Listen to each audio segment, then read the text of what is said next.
Entre duels de légende en rallye, immersion au cœur d'une place d'armes en pleine effervescence, votation fédérale décisive et coulisses des grands dossiers économiques et diplomatiques. Ce panorama rassemble les faits marquants d'un week-end sous haute intensité.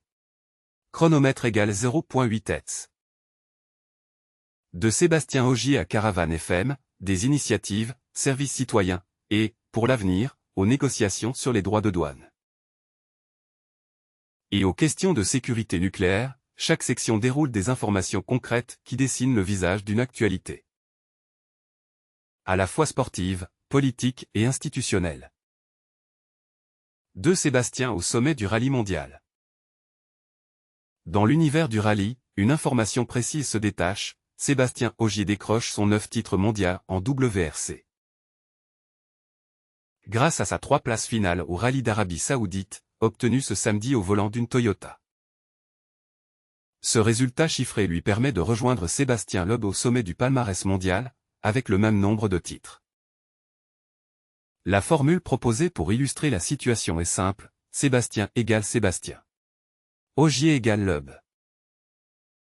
Les deux pilotes partagent désormais un statut identique en nombre de couronnes mondiales en rallye. Un palmarès détaillé pour Sébastien Ogier. Les années de titre de Sébastien Ogier sont clairement listées et structurent son palmarès. 2013, 2014, 2015, 2016, 2017, 2018, 2020, 2021, 2025, après le rallye d'Arabie Saoudite. Un autre élément factuel est mis en avant, malgré ce 9 titres, Sébastien Ogier a manqué 3 épreuves cette saison. Le rallye de Suède. Le rallye du Kenya. Le rallye d'Estonie. Le calcul des points sur l'ensemble du championnat aboutit néanmoins à ce nouveau sacre, ce qui place Ogier à hauteur de Loeb.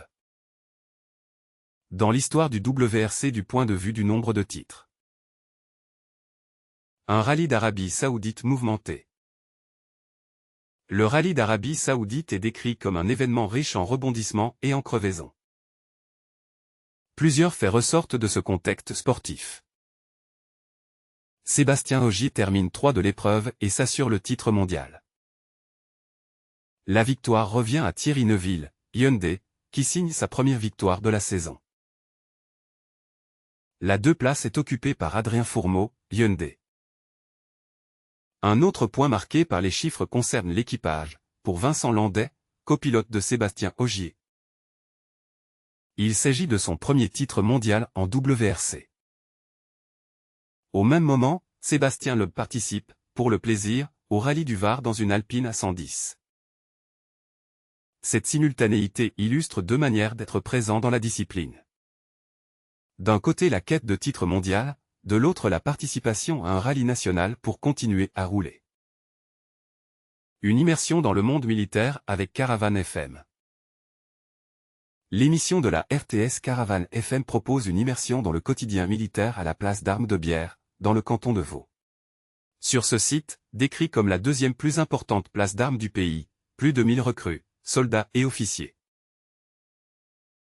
Vive leur service. Pour ces nouveaux épisodes de Caravane FM, les soldats Frézard et Michelet sont convoqués sur la place d'Armes de Bière. L'émission suit également 2 figures principales.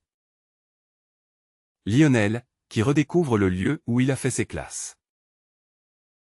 Jean-François, qui cherche à comprendre de l'intérieur cet univers structuré par des codes militaires. L'environnement est décrit à travers la vie des bataillons, prêts à hisser l'étendard. Avec ses rythmes, ses consignes et ses formes de discipline quotidienne. Une épopée en 2 épisodes au cœur d'une place d'armes. L'expérience est présentée comme une véritable épopée en 2 épisodes. Étalée sur un peu plus de 72 heures sur le terrain. Durant ces 3 jours. Les participants apprennent ou réapprennent les rudiments de la discipline militaire. Ils observent le fonctionnement des bataillons, les horaires, les entraînements, les rassemblements. Il s'attache à écouter les voix et les parcours des personnes en uniforme. Le fil conducteur de l'émission réside dans l'intention de découvrir et écouter battre les cœurs sous les uniformes. L'accent est mis sur les témoignages, les impressions et les descriptions de la vie sur cette place d'armes, sans formuler d'appréciation sur ces réalités. 2 initiatives populaires soumises au vote du 30 novembre 2025. Ce dimanche 30 novembre 2025, les Suissettes et les Suisses sont appelés aux urnes pour se prononcer sur 2 textes. L'initiative populaire, service citoyen. L'initiative populaire, pour l'avenir, intitulée pour une politique climatique sociale financée de manière juste fiscalement. Pour chacune d'elles, une double majorité est nécessaire. Celle du peuple et celle des cantons. Les derniers sondages mentionnés indiquent qu'elles ont peu de chances d'être acceptées. Mais la description se concentre sur les contenus et les arguments mis en avant par les différents acteurs. L'initiative, service citoyen, service à la collectivité et à l'environnement. La première initiative, lancée par le comité service citoyen, propose que tous les jeunes, y compris les femmes, effectuent un service au bénéfice de la collectivité et de l'environnement. Ce service pourrait être accompli dans différents cadres. L'armée. Le service civil. La protection civile. D'autres services de milice, notamment dans la prévention des catastrophes. L'assistance ou la sécurité alimentaire. Selon les initiants, ce dispositif aurait plusieurs effets souhaités. Raviver l'entraide et le lien social. Renforcer le système de milice. Augmenter la sécurité grâce à la mobilisation de compétences et de ressources. Encourager la cohésion sociale face aux logiques d'individualisation. Contribuer à la lutte contre le changement climatique via des engagements concrets. L'initiative souligne l'idée que chacun et chacune prend sa part de responsabilité pour œuvrer à une Suisse forte, capable de résister aux crises. Les critiques adressées à Service citoyen. Les opposants au texte mettent en avant d'autres éléments factuels, en particulier sur l'organisation du travail et du service. Ils estiment que le dispositif pourrait causer des dommages à l'armée. Ils soulignent des risques pour l'économie, en lien avec l'affectation de personnes à des tâches spécifiques. Ils considèrent que des individus pourraient être affectés à des activités pour lesquelles ils sont moins qualifiés que dans leur métier habituel. Ils insistent sur la situation des femmes, qui assurent déjà une grande part du travail domestique, de soins et d'éducation. Ces arguments, issus du débat public, sont rapportés comme des positions. D'un côté les objectifs avancés par les initiants. De l'autre les préoccupations exprimées par les opposants. L'initiative, pour l'avenir, fiscalité des grosses fortunes et climat. La deuxième initiative, dite « Initiative pour l'avenir », a été lancée par la jeunesse socialiste. Elle demande l'introduction d'un impôt fédéral de 50% sur les successions et les donations au-delà d'un montant exonéré de 50 millions de francs. Le texte prévoit que l'impôt s'applique à toutes les successions et donations au-dessus de 50 millions de francs. Aucune exception n'est incluse dans la formulation. Selon les initiants, les recettes issues de cet impôt doivent servir à financer des mesures climatiques, réduire les inégalités sociales mises en avant comme un point de préoccupation. Le texte ne précise pas la répartition détaillée des fonds ni les modalités exactes de leur affectation. Effets rétroactifs et position des acteurs politiques. Un élément juridique bien défini est mentionné, l'initiative demande que les successions et donations soient imposées dès le jour de la votation, avec effet rétroactif. Cette caractéristique est au centre d'une partie du débat, notamment en lien avec les débats autour de la sécurité juridique. Le texte demande également à la Confédération de prendre des mesures pour éviter que des personnes très fortunées quittent le pays. La nature de ces mesures n'est cependant pas détaillée dans l'initiative. La campagne met en évidence un clivage décrit comme gauche-droite. Le Conseil fédéral, le Parlement, les partis bourgeois et les associations économiques se positionnent contre le texte. Ils mettent notamment en avant l'effet rétroactif et les incertitudes juridiques qu'ils associent à cette mesure. Ils craignent également des pertes fiscales si des grosses fortunes décidaient de quitter le pays. Ces arguments apparaissent comme des éléments de la campagne référendaire, rapportés ici sans appréciation. Les préparatifs d'un mandat de négociation sur les droits de douane avec les États-Unis, Sonntagszeitung. Selon la Sonntagszeitung, le Conseil fédéral souhaite avancer sur un mandat de négociation avec les États-Unis concernant les droits de douane. L'objectif est de consulter les instances parlementaires compétentes avant la fin de la session d'hiver, qui débute lundi. Le journal rapporte les points suivants. Les commissions de politique extérieure doivent être consultées sur le mandat. La commission de politique extérieure du Conseil national prévoit une séance extraordinaire le 15 décembre. Les cantons pourront aussi prendre position avant l'adoption du mandat définitif. Ce processus, tel que présenté, s'articule autour de la préparation, de la consultation des acteurs politiques et de la finalisation du mandat par le gouvernement. Un calendrier lié au Forum économique mondial de Davos, Sonntagszeitung. Toujours selon la Sonntagszeitung, le calendrier proposé vise un moment précis. Permettre au ministre de l'économie Guy Parmelin d'annoncer le début des négociations.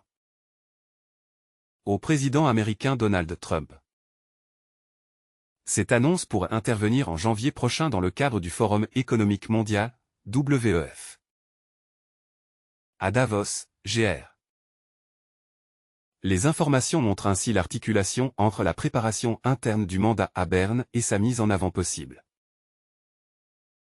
dans un cadre international à Davos.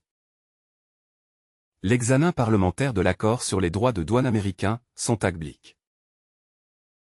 Le Sonntagblick décrit l'activité de la Commission de gestion du Conseil des États, CDG, qui poursuit son examen de l'accord sur les droits de douane américains entre la Suisse et les États-Unis. La Commission, active depuis juin, a étendu ses travaux à la période allant du 7 août au 14 novembre 2025. Cette extension vise à couvrir un intervalle plus large dans l'analyse de la conduite des discussions par les autorités. D'après le quotidien, cette décision permet d'aborder d'autres questions relatives à la conduite des discussions par les autorités fédérales, de demander des documents supplémentaires, notamment en lien avec les rencontres officielles. Une réunion dans le bureau ovale sous la loupe de la CDG, Sonntagblick.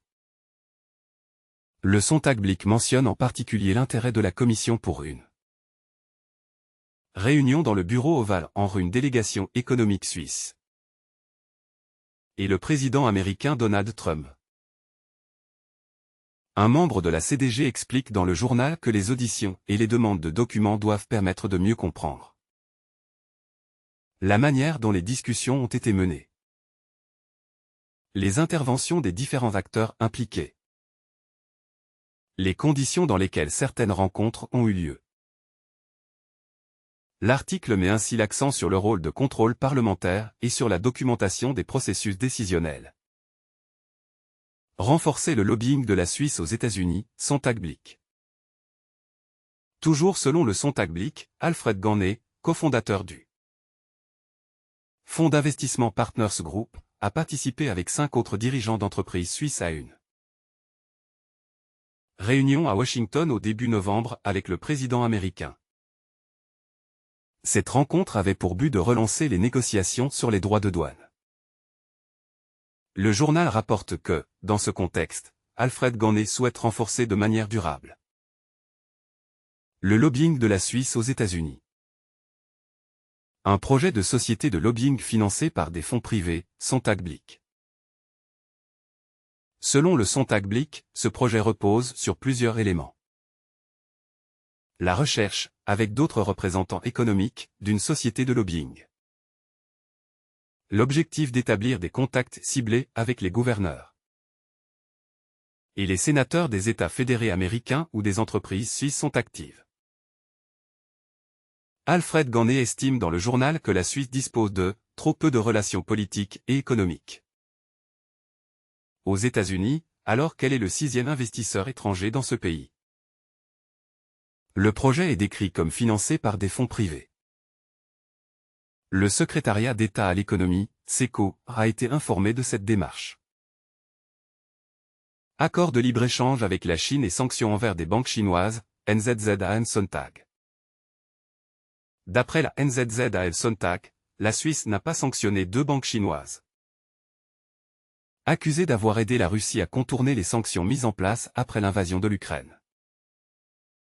Le journal lit cette décision au contexte des négociations sur la mise à jour de l'accord de libre-échange avec la Chine. Recommandations divergentes entre départements fédéraux, NZZ Sontag. Officiellement, le Conseil fédéral indique qu'il n'existait aucune preuve de relation commerciale entre des entreprises suisses et ces banques, et estime qu'une interdiction des transactions n'était pas nécessaire. Selon la NZZ Sontag, les recommandations internes différaient. Le département fédéral de l'économie, DEFER, préconisait d'adopter l'ensemble du 18 paquet de sanctions de l'UE. Le département fédéral des affaires étrangères, DFAE, mettait en garde contre les répercussions possibles sur les relations avec Pékin. Le journal indique que le gouvernement aurait privilégié la position du DFAE, dans un contexte où les négociations sur la mise à jour de l'accord de libre-échange avec la Chine étaient en cours. Une faille de sécurité à la centrale atomique de Gösged, Sontag-Zeitung. La Sontag-Zeitung signale l'existence d'une faille de sécurité dans la centrale atomique de Gösgen, située dans le canton de Soller, et ce depuis sa mise en service en 1979. L'information repose sur une expertise réalisée par Manfred Mertin, présenté comme un expert en sécurité nucléaire. Break time égale 0. 8 hets. Absence de clapet anti-retour et débat technique, Sontag-Zeitung. L'article décrit un point technique central, l'installation fonctionne sans clapet anti-retour. Sur une section de conduite. Dans des installations comparables, ce type de composant aurait été installé dans les années 1980 et 1990. L'expertise citée signale que, sans ces clapets, des tremblements de terre ou des break time égale 0. 8 hets. Ruptures de conduite peuvent provoquer des variations brusques de pression susceptibles de nuire au refroidissement du réacteur. L'expert indique que, il faut s'attendre à des dommages au cœur du réacteur, pouvant aller jusqu'à la fusion. Dans certains scénarios. De son côté, la centrale atomique de Gösgen fait savoir que la section de la conduite concernée avait été évaluée dans les années 1980 et 1990 et que des renforcements ponctuels avaient été jugés suffisants. 2 approches techniques sont ainsi présentées, celle de l'expertise récente et celle des évaluations antérieures. Défaillance du système informatique central lors d'un exercice de crise, NZZ Sontag. La NZZ Sontag révèle que le système informatique central de la Confédération a connu une défaillance lors d'un exercice de crise organisé cette année. Ce système rassemble les informations nécessaires pour offrir aux cellules de crise cantonales une vue d'ensemble de la situation dans tout le pays. Pendant l'exercice, le journal indique que les cantons n'ont pas pu accéder au système à plusieurs reprises, ou seulement avec un certain retard. Un quart de la protection civile déclare dans le journal. Si vous n'avez pas de vue d'ensemble de la situation, vous ne pouvez pas diriger. C'est dramatique.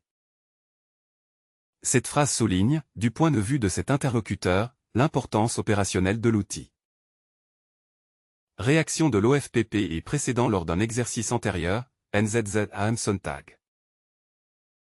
L'Office fédéral de la protection de la population, OFPP, confirme que le système a été surchargé et qu'il n'a retrouvé sa stabilité qu'après des ajustements.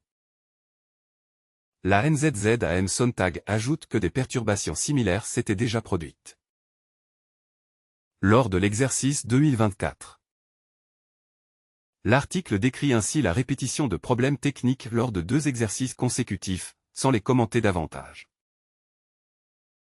La confiance envers la police selon un indice de l'EPFZ, le matin dimanche. Dans le matin dimanche, une étude de l'École polytechnique fédérale de Zurich, EPFZ, est présentée à travers l'indice de confiance 2025. La police obtient la note de 7,8 sur 10, ce qui la place à la 2e position. Juste derrière la science, notée 7,9. Les autres notes mentionnées sont break time égale 0. 8 hits. Science, 7,9. Police, 7,8. Conseil fédéral, 6,8. Armée, 6,5. Médias, 5,6. Intelligence artificielle, 4,3. Ces données chiffrées situent la police parmi les institutions bénéficiant d'un niveau de confiance relativement élevé. Dans cet indice précis, différences régionales et politiques. L'étude citée par le matin dimanche met aussi en évidence des variations dans la confiance accordée à la police. La confiance en la police est plus élevée en Suisse alémanique, 7,9. Qu'en Suisse romande, 7,5. Elle est également plus élevée chez les sympathisants de droite, 7,9. Que chez ceux de gauche, 7,5. Break time égale 0. 8 hits. Ces différences apparaissent comme des résultats statistiques de l'enquête, avec des écarts chiffrés selon la région et les sympathies politiques. Évolution sur 22 ans. Sur les 22 dernières années, la police arrive 21 fois en tête de l'indice de confiance établi par le PFZ. Ce constat est rapporté par le matin dimanche comme un élément marquant de continuité dans les données sur la confiance dans les institutions. Quand politique intérieure, économie et diplomatie se croisent. Les différents quotidiens mentionnés Sonntagszeitung, Sonntagblick, NZZ AM Sonntag, le matin dimanche mettent en lumière, à travers leur article, les négociations douanières et la préparation du mandat avec les États-Unis. Sonntagszeitung. L'examen parlementaire poussé de l'accord sur les droits de douane américains. Sonntagblick. Le projet de lobbying renforcé aux États-Unis porté par des acteurs économiques privés. Sonntagblick. Les équilibres entre sanctions, relations avec la Chine et accords de libre-échange. NZZ AM Sonntag. La sécurité nucléaire à Gösgen, Sonntagszeitung. La fiabilité du système informatique en situation de crise. NZZ AM Sonntag. Et la perception de la police dans la population d'après l'indice de l'EPFZ. Le matin dimanche. Chaque sujet est rattaché à son journal d'origine et décrit à partir des éléments factuels rapportés. Un panorama d'événements et de récits d'actualité. En parallèle, d'autres informations complètent ce tableau d'actualité. Le 9 titre mondial de Sébastien Ogier en WRC, au terme du rallye d'Arabie Saoudite. La votation du 30 novembre 2025 sur les initiatives. Service citoyen, et, pour l'avenir.